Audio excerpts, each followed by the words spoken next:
रात का अंधेरा तेहरान की सड़कों पर धीरे धीरे फैल रहा था जब शहर के एक शांत से मोहल्ले में एक वैज्ञानिक अपनी कार से उतरा। उसे अंदाजा भी नहीं था कि वह किसी देश के लिए नहीं बल्कि पूरी दुनिया के शक्ति संतुलन के लिए एक अदृश्य युद्ध का हिस्सा बन चुका है। कुछ ही पलों बाद एक सटीक हमला हुआ। कोई आवाज नहीं, कोई दावा नहीं, लेकिन अगले दिन अखबारों की सुर्खियों में एक नाम गायब था और मध्य पूर्व की हवा पहले से ज्यादा भारी हो चुकी थी।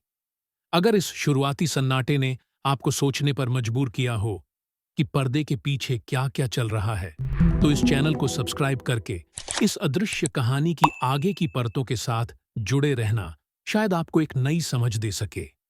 यह इजराइल और ईरान के बीच चल रहा वह युद्ध था जिसे कभी औपचारिक रूप से घोषित नहीं किया गया। एक ऐसा युद्ध जिसमें सेनाएं आमने सामने नहीं खड़ी होतीं, लेकिन हमले वास्तविक होते हैं, जाने जाती हैं और फैसले बंद कमरों में लिए जाते हैं। इस कहानी की जड़ें 1979 की ईरानी इस्लामिक क्रांति तक जाती है। उससे पहले ईरान और इजराइल के रिश्ते व्यावहारिक थे, पर्दे के पीछे सहयोग भी था।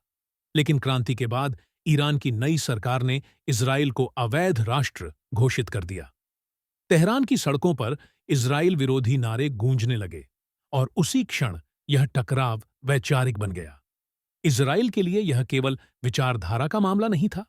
एक छोटा सा देश जो अपने चारों ओर शत्रुतापूर्ण ताकतों से घिरा हुआ था, उसके लिए किसी भी ऐसे राष्ट्र का उभरना जो उसके अस्तित्व को नकारे सीधा अस्तित्व का संकट बन जाता है। और जब ईरान ने परमाणु कार्यक्रम को तेज करना शुरू किया, तो यह संकट एक नए स्तर पर पहुंच गया। ईरान हमेशा कहता रहा कि उसका परमाणु कार्यक्रम शांतिपूर्ण है, लेकिन इजराइल और उसके सहयोगियों के लिए यह भरोसा करना मुश्किल था। तेल अवीव के रणनीतिक कमरों में नक्शों पर निशान लगने लगे, संभावित ठिकानों की सूची बनने लगी, और सवाल केवल यह नहीं था कि हमला होगा या नहीं। सवाल यह था कि हमला कैसे किया जाए ताकि युद्ध खुले तौर पर न फूटे। यहीं से छाया युद्ध की असली शुरुआत होती है। एक ऐसा युद्ध जिसमें कोई झंडा नहीं फहराया जाता, कोई प्रेस कॉन्फ्रेंस नहीं होती, लेकिन हर कदम सोच समझकर उठाया जाता है। ईरान के परमाणु वैज्ञानिक रहस्यमय हालात में मारे जाने लगे। कभी सड़क किनारे बम, कभी चलती गाड़ी में साइलेंसर से निकली गोलियां। हर बार ईरान ने आरोप लगाया, हर बार इजराइल ने चुप्पी साध ली और दुनिया ने समझ लिया कि संदेश क्या है। अगर इस मोड़ पर कहानी की गंभीरता आपको भीतर तक छू रही हो, तो इस वीडियो को लाइक करना शायद उस खामोश सहमति की तरह हो जो कहती है कि ऐसे सच पर नजर बनाए रखना जरूरी है। दूसरी तरफ ईरान भी चुप नहीं बैठा। उसने सीधे इजराइल से टकराने के बजाय पूरे क्षेत्र में अपने प्रभाव का जाल बुनना शुरू किया। लेबनान में हिजबुल्लाह, गाजा में हमास, यमन में हूती विद्रोही, ये सब ईरान की उस रणनीति का हिस्सा थे जिसे वह फॉरवर्ड डिफेंस कहता है। इजराइल की सीमाओं के आसपास धीरे धीरे मिसाइलें जमा होने लगीं। तेल अवीव के नागरिकों के लिए यह खतरा अब सैद्धांतिक नहीं रहा। सायरन बजते थे, लोग बंकरों में भागते थे, और हर रॉकेट के पीछे एक अदृश्य संदेश होता था, यह युद्ध कहीं दूर नहीं है। सीरिया इस छाया युद्ध का सबसे खतरनाक मंच बन गया।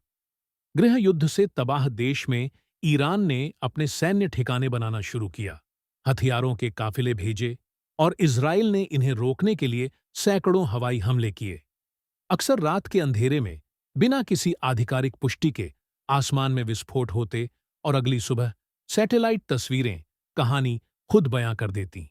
हर हमला एक सटीक संदेश था। इजराइल यह दिखाना चाहता था कि वह ईरान को अपनी सीमा के करीब टिकने नहीं देगा।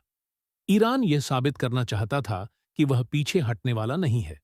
इस पूरी लड़ाई में साइबर युद्ध एक नया हथियार बनकर उभरा। ईरान के परमाणु संयंत्रों में तकनीकी गड़बड़ियां हुईं, मशीनें अपने आप बंद होने लगीं। बाद में दुनिया को पता चला कि कोड की कुछ पंक्तियां गोलियों और बमों से ज्यादा असरदार साबित हुई थीं। लेकिन इस अदृश्य युद्ध का सबसे खतरनाक पहलू था गलतफहमी। एक गलत आकलन, एक ज्यादा आक्रामक जवाब, और यह छाया युद्ध खुली जंग में बदल सकता था। यही वजह थी कि दोनों पक्ष एक दूसरे को चोट पहुंचाते हुए भी एक अदृश्य रेखा का ध्यान रखते रहे। फिर एक ऐसा क्षण आया जब यह रेखा हिलने लगी। एक बड़े हमले के बाद ईरान ने पहली बार खुले तौर पर जवाब देने की बात की। क्षेत्र में अमेरिकी ठिकानों पर हमले हुए, समुद्र में टैंकर निशाना बने और वैश्विक बाजारों में तेल की कीमतें उछल गईं। दुनिया को एहसास हुआ कि यह केवल दो देशों की कहानी नहीं है। यह ऊर्जा, व्यापार, सुरक्षा और वैश्विक स्थिरता से जुड़ा सवाल बन चुका है। वॉशिंगटन, मॉस्को और बीजिंग सबकी निगाहें इस अदृश्य युद्ध पर टिकी थीं।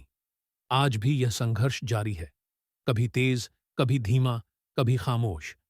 इजराइल अपनी सुरक्षा को लेकर सतर्क है, ईरान अपने प्रभाव को बढ़ाने में जुटा है और मध्य पूर्व उस तनाव को हर दिन महसूस करता है जो किसी भी पल विस्फोट में बदल सकता है। भविष्य अनिश्चित है। अगर ईरान परमाणु हथियार के करीब पहुंचता है तो इजराइल के लिए निर्णय का पल आएगा।